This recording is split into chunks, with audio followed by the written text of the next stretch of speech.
요한복음 11장 38절에서 44절의 말씀 우리 함께 읽겠습니다. 이에 예수께서 다시 속으로 비통히 여기시며 무덤에 가시니 무덤이 굴이라 돌로 막았거늘 예수께서 이르시되 돌을 옮겨 놓으라 하시니 그 죽은 자의 누이 마르다가 이르되 주여 죽은 지가 나흘이 되었음에 벌써 냄새가 나나이다.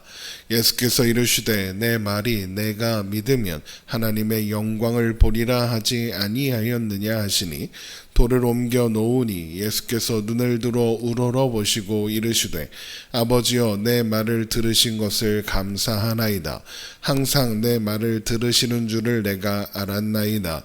그러나 이 말씀 하옵는 것은 둘러선 무리를 위함이니 곧 아버지께서 나를 보내신 것을 그들로 믿게 하려 함이니이다. 이 말씀을 하시고 큰 소리로 나사로야 나오라 부르시니 죽은 자가 수족을 배로 동인 채로 나오는데 그 얼굴은 수건에 쌓였더라. 예수께서 이르시되 풀어놓아 다니게 하라 하시니라. 아멘. 나사로의 죽음 앞에서 눈물을 흘리는 마리아와 그와 함께 온 유대인들이 우는 것을 보신 주님은 심령의 비통히 여기시며 그들을 불쌍히 여기셨습니다. 그리고 함께 우셨습니다. 그러나 예수님께서 흘리신 눈물은 나사로의 죽음 때문은 아니었습니다. 예수님은 죽음 앞에서 울고 있는 사람들을 보면서 죽음이라는 것이 사람을 얼마나 비참하게 만들고 불행하게 만드는가를 확인하셨습니다. 그래서 비통히 여기시며 눈물을 흘리신 겁니다. 이런 주님의 비통한 마음은 그들의 슬픔의 원인인 사망, 그리고 사망을 초래한 죄, 그리고 죄와 사망의 지배 아래서 울 수밖에 없는 자들의 현실 때문이었습니다. 주님은 죄로 인해 죽을 수밖에 없는 인간들을 향한 사랑 때문에 심령 깊은 곳으로부터 올라오는 비통함을, 분노와 아픔을 느끼셨던 겁니다. 그러나 주님이 흘리시는 눈물의 의미를 이해하지 못했던 유대인들은 주님의 눈물을 보고 그가 나사로를 많이 사랑했나 보다 생각했고, 또 어떤 유대인들은 그가 정말로 맹인의 눈을 뜨게 할 수 있는 사람이라면 나사로도 죽지 않게 할 수 없었던 거냐라고 하면서 비아냥거렸습니다. 예수님은 당신께서 느끼시는 비통함을 이해하지 못하는 유대인들로 인해서 다시 한번 속으로 비통히 여기시며 나사로의 무덤 앞에 서십니다. 요한복음 11장 38절입니다. 이에 예수께서 다시 속으로 비통히 여기시며 무덤에 가시니 무덤이 굴이라 돌로 막았거늘. 무덤은 이미 돌로 막혀 있었기 때문에 주님은 돌을 옮겨 놓으라고 하십니다.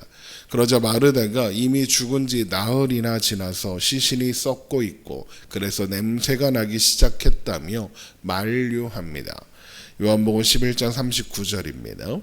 예수께서 이르시되 돌을 옮겨 놓으라 하시니 그 죽은 자의 누이 마르다가 이르되 주여 죽은 지가 나흘이 되었음에 벌써 냄새가 나나이다. 이런 마르다의 만류 그리고 또 이야기는 나사로의 완전한 죽음을 선언합니다. 나사로는 죽었고 회생할 가능성이 전혀 없습니다. TV에서 법의학자들이 하는 인터뷰를 본 적이 있는데 이 사람들은 시신을 다루는 사람들이죠. 그런데 여러 가지 이야기들 중에 기억에 남는 말 하나가 바로 어떤 향기로도 시체가 부패하는 냄새를 가릴 수가 없다는 겁니다. 그래서 작업을 하고 난 다음에는 샤워를 3번 이상 해야 그나마 그냥 좀 괜찮은 그런 수준이라고 합니다. 이렇게 사람이 죽으면 부패하고 악취가 납니다. 그것이 죽음의 냄새이고 인간의 실체이기 때문입니다. 그래서 바울은 로마서 3장 10절에 의인은 없나니 하나도 없다라고 하면서 그들의 목구멍이 열린 무덤이다. 그래서 시체에 썩은 물이 내려나온다. 그런 이야기를 했던 것입니다. 의인은 없나니 하나도 없습니다. 모든 인간은 죄인이고 사망으로 결론된 존재입니다. 모든 인간으로부터 열린 무덤의 냄새, 죽음의 냄새가 나는 겁니다. 이것이 인간의 현실이고 인간의 한계입니다. 그래서 무덤에서 돌을 옮겨 놓아라, 문을 열어라, 무덤의 문을 열어라 라는 주님의 말씀에 마르다는 안 된다고 거절할 수밖에 없는 겁니다. 죽음은 냄새를 풍기고 죽음은 돌이킬 수 있는 것이 아니다. 이것이 인간의 상식이고 현실이기 때문입니다. 주님은 부활을 말씀하셨고 죽음을 이기는 권세와 영원한 생명을 말씀하시지만 마르다는 그 말씀의 의미를 이해하지 못하고 또 믿지 못하고 있는 겁니다. 그렇게 인간이 가질 수밖에 없는 한계 안에 갇혀 있는 마르다에게 주님은 이렇게 말씀하십니다. 요한복음 11장 40절입니다. 예수께서 이르시되 내 말이 내가 믿으면 하나님의 영광을 보리라 하지 아니하였느냐 하시니, 예수님은 앞서 마르다에게 내 오라비가 다시 살아나리라 라고 말씀하시고는 또 이렇게 말씀하셨죠. 요한복음 11장 25절입니다. 예수께서 이르시되 나는 부활이요 생명이니 나를 믿는 자는 죽어도 살겠고 무릇 살아서 나를 믿는 자는 영원히 죽지 아니하리니 이것을 내가 믿느냐. 그리고 지금은 이것이 하나님의 영광을 보는 것이다 라고 말씀하십니다. 그러면 마르다가 보게 될 하나님의 영광이란 무엇이겠습니까? 죽은 나사로가 다시 살아나는 것을 보는 것, 그것을 의미하는 걸까요? 그렇지 않습니다. 그러면 무엇이 마르다가 보게 될 하나님의 영광인가? 그것은 예수님께서 나사로가 병들어 죽게 되었다는 소식을 듣고 하셨던 말씀에 그 힌트가 있습니다. 요한복음 11장 4절입니다. 예수께서 들으시고 이르시되 이 병은 죽을 병이 아니라 하나님의 영광을 위함이요 하나님의 아들이 이로 말미암아 영광을 받게 하려 함이라 하시더라. 예수님은 나사로의 병이 하나님의 영광과 아들이 받을 영광을 위한 것이다 라고 말씀하셨습니다. 그런데 예수님께서 받으실 영광이란 게 뭡니까? 바로 예수님께서 이 땅에 오신 목적을 성취하는 겁니다. 십자가의 죽으심으로써 구원을 이루시는 것, 그것이 아들의 영광이고 예수님의 영광입니다. 그래서 죽을 수밖에 없는 존재인 우리를 살리시고 영원한 생명을 주시는 겁니다. 이것이 예수님의 영광이고 하나님의 영광이죠. 이제 마르다가 보게 될 하나님의 영광 또한 이것입니다. 하나님께서 아들을 통하여 죽은 자를 살리시고 다시 죽지 않을 영원한 생명에 들어가게 하시는 것을 보는 것, 이것이 마르다가 보게 될 하나님의 영광인 겁니다. 그것을 믿게 하는 믿음의 근거요 모형으로 삼으시기 위해서 주님은 이제 죽은 나사로를 살리실 겁니다. 그래서 요한복음 11장 14절에 이에 예수께서 밝히 이르시되 나사로가 죽었느니라 라고 하시고는 15절에 내가 거기 있지 아니한 것을 너희를 위하여 기뻐하노니 이는 너희로 믿게 하려 함이라. 그러나 그에게 가자라고 하신 겁니다. 너희로 믿게 하려 함이라 입니다.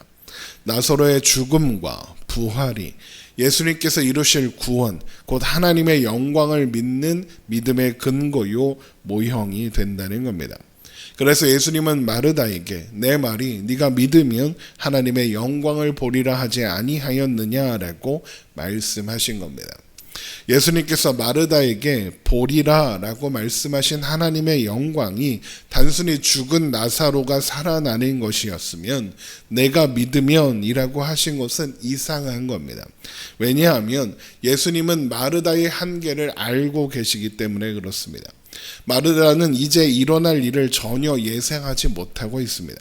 그녀가 믿어야 죽은 나사로가 살아나는 게 아닙니다. 예수님은 마르다의 믿음과는 상관없이 나사로를 살리실 겁니다. 그리고 그 일을 그녀의 믿음의 근거가 되게 하실 겁니다. 그래서 믿게 해 주실 겁니다. 그래서 결국에는 하나님의 영광을 보게 하실 겁니다. 그래서 내가 믿으면 하나님의 영광을 보리라 라고 하시는 겁니다.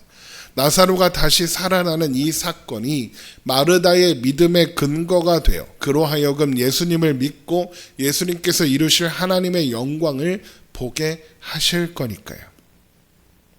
그렇게 결국 마르다와 사람들은 예수님께서 말씀하신 대로 무덤의 입구를 막고 있는 돌을 옮겼습니다. 아마도 바로 죽음의 냄새가 흘러나왔겠죠. 그렇게 나사로의 완전한 죽음이 다시 한번 확인되었을 겁니다. 그런 상황에서 예수님은 눈을 들어 하늘을 바라보며 하나님께 기도하십니다. 요한복음 11장 41절입니다. 돌을 옮겨 놓으니 예수께서 눈을 들어 우러러 보시고 이르시되 아버지여 내 말을 들으신 것을 감사하나이다. 항상 내 말을 들으시는 줄을 내가 알았나이다. 그러나 이 말씀하옵는 것은 둘러선 무리들을 위함이니 곧 아버지께서 나를 보내신 것을 그들로 믿게 하려 함이니이다. 이 기도의 핵심은 곧 아버지께서 나를 보내신 것을 그들로 믿게 하려 함이니이다에 있습니다. 예수님은 나사로를 살아나게 해달라고 하지 않으셨습니다. 이제 일어날 일은 둘러선 무리들이 하나님께서 예수님을 보내셨다는 것을 믿게 하기 위한 일이라고 하셨습니다. 이제 일어날 일이 예수님께서 이루실 구원, 아들을 통해 죽은 자를 살리시고 다시 죽지 않을 영원한 생명에 들어가게 하신다는 것을 믿게 하는 근거요 모형이 된다는 겁니다. 죽은 자도 예수님 안에서는 다시 살아 영원히 죽지 않을 생명을 누릴 수 있다는 것을 알리시고 믿게 하려 하신다는 겁니다. 바로 그 일을 위해서 예수님께서 아버지로부터 보냄을 받았다는 사실을 믿게 하려고 하신다라고 하시는 겁니다. 그래서 아버지가 아들의 음성을 듣고 아들은 아버지의 음성을 듣는 것을 그들이 보게 되어야 한다는 거죠. 그리고 나서 예수님은 나사로를 부르십니다. 그러자 죽은 나사로가 무덤에서 걸어 나옵니다. 요한복음 11장 43절입니다. 이 말씀을 하시고 큰 소리로 나사로야 나오라 부르시니 죽은 자가 수족을 배로 동인 채 나오는데 그 얼굴은 수건에 쌓였더라. 예수께서 이르시되 풀어놓아 다니게 하라 하시니라. 예수님의 음성을 듣기 전까지 나사로는 죽은 상태였습니다. 죽음의 냄새가 무덤 안에 가득했습니다. 분명 조금 전까지는 그는 죽어서 썩어가고 있었습니다. 그러나 예수님께서 말씀하실 때 죽음의 권세가 물러가고 죽은 자가 생명으로 나아왔습니다. 요한복음 10장에서 주님은 양들이 목자의 음성을 알기 때문에 목자의 음성을 들으면 따라 나온다라고 말씀하셨습니다. 죽은 나사로가 목자의 음성을 알아듣고 일어나 무덤에서 걸어 나왔습니다. 이것이 믿음의 근거요 모형인 겁니다. 죄와 사망으로 죽은 존재들이 예수님께서 부르실 때 예수님께로 나아오는 것입니다.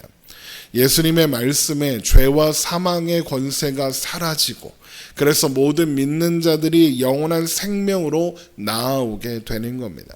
그렇게 죄와 사망에 속한 자리에서 생명의 자리로 영원한 하나님 나라로 옮겨지게 되는 것이죠. 그렇게 예수 그리스도 안에서 죽음이 더 이상 비참한 종말이 아니라 영생의 시작이 되는 겁니다. 이것이 나사로를 다시 살리신 이 일을 통해서 드러나는 예수님께서 보리라 말씀하시는 하나님의 영광이고 복음의 내용이며 우리가 믿는 믿음의 근거인 겁니다. 기도하겠습니다.